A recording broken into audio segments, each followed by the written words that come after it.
اور ابھی آپ کو بتائیں سندھ حکومت کی جانب سے صوبے بھر میں بڑی پابندی عائد کر دی گئی۔ وزیر اعلیٰ سندھ نے اعلان کیا ہے کہ صوبے میں 15 جون سے پلاسٹک شاپنگ بیگز پر مکمل پابندی لگا دی جائے گی۔ عالمی یوم ماحولیات کے موقع پر اپنے پیغام میں وزیر اعلیٰ سندھ سید مراد علی شاہ نے کہا کہ دنیا بھر میں دن پلاسٹک آلودگی کے خاتمے کے عنوان سے منایا جا رہا ہے۔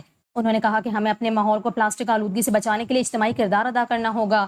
وزیر اعلیٰ سندھ مراد علی شاہ نے عوام سے اپیل کی کہ وہ پلاسٹک کے کم سے کم استعمال کو یقینی بنائیں اور صاف ستھرا ماحول اپنائیں۔ وزیر اعلیٰ سندھ مراد علی شاہ نے بتایا کہ سندھ حکومت صوبے بھر میں پلاسٹک صفائی مہم کا آغاز کر چکی ہے اور پلاسٹک قوانین پر سختی سے عمل درآمد یقینی بنایا جا رہا ہے۔ انہوں نے کہا کہ پلاسٹک سے پاک سندھ ہمارا خواب ہے جسے ہم سب کو مل کر حقیقت بنانا ہے۔ سندھ حکومت ماحول دوست کپڑے اور کاغذی تھیلوں کے استعمال کی حوصلہ افزائی کر رہی ہے اور 15 جون 2025 سے پلاسٹک شاپنگ بیگز پر مکمل پابندی عائد کر دی جائے گی۔ انہوں نے مزید کہا کہ سندھ حکومت شجرکاری، تمر کے درختوں کی افزائش، ری سائیکلنگ انڈسٹری کے فروغ اور ندی نالوں کی صفائی کے عمل میں مصروف ہے۔ سندھ حکومت تعلیمی اور سماجی اداروں کے ساتھ مل کر ماحولیاتی شعور اجاگر کرنے کے لیے سرگرم عمل ہے۔